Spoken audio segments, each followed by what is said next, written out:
संतोष देशमुख हत्या प्रकरणी बीडच्या विशेष मोकोका कोर्टामध्ये आजची सुनावणी संपली। खटला आरोप निश्चितीसाठी तयार असल्याचा उज्ज्वल निकमांचा दावा, तर कागदपत्रांशिवाय आरोप निश्चितीला बचाव पक्षाची हरकत।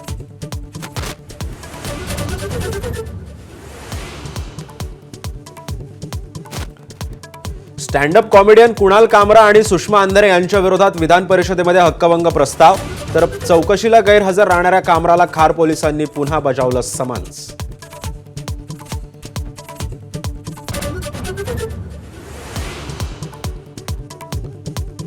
चौकशीला हजर राहण्याचं समन्स धुडकावून कॉमेडियन कुणाल कामरा गैरहजर, कामराकडून 7 दिवसांच्या मुदतीची मागणी, तर पुन्हा एक व्हिडिओ ट्विट।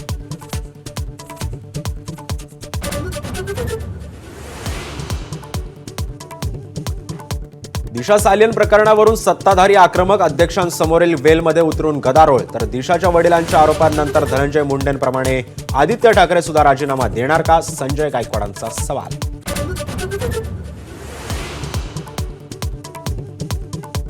विरोधी पक्ष नेत्याच्या निवडीवर सरकारची चालढकल, विधानसभा अध्यक्ष नावालाच सरकारलाच विरोधी पक्ष नेतेपद द्यायचं नाही, जाधवांचं वक्तव्य।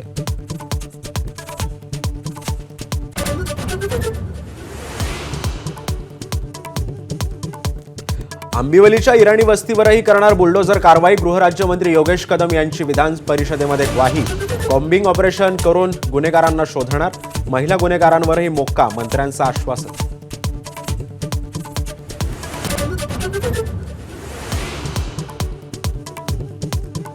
पिंपरीचे आमदार अण्णा बनसोडेंची विधानसभेच्या उपाध्यक्षपदी एकमताने निवड, उपमुख्यमंत्री अजित पवारांच्या प्रस्तावाला चंद्रकांत पाटलांचं अनुमोदन।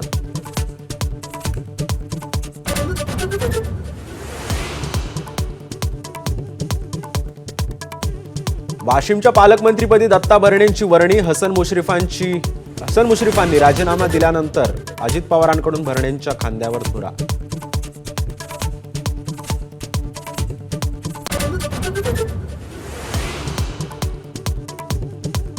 रमजान ईद निमित्त भाजपचा गरीब मुस्लिमांना आनंदाचा शिदा, 32 लाख मुस्लिम कुटुंबांना वाटणार सौगाते मोदी किट्स, भाजप अल्पसंख्याक मोर्चाचा उपक्रम।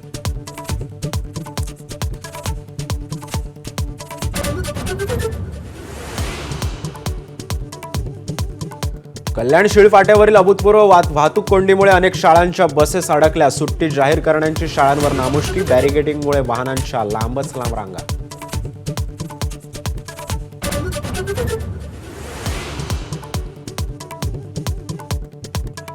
मराठी चित्रपटांसाठी स्वतंत्र सेन्सॉर बोर्डाची आवश्यकता, मनसेच्या अमेय खोपकरांची मागणी, तर सेन्सॉरकडून मराठी चित्रपटांना मिळणारी वागणूक चीड आणणारी, खोपकरांचा संताप।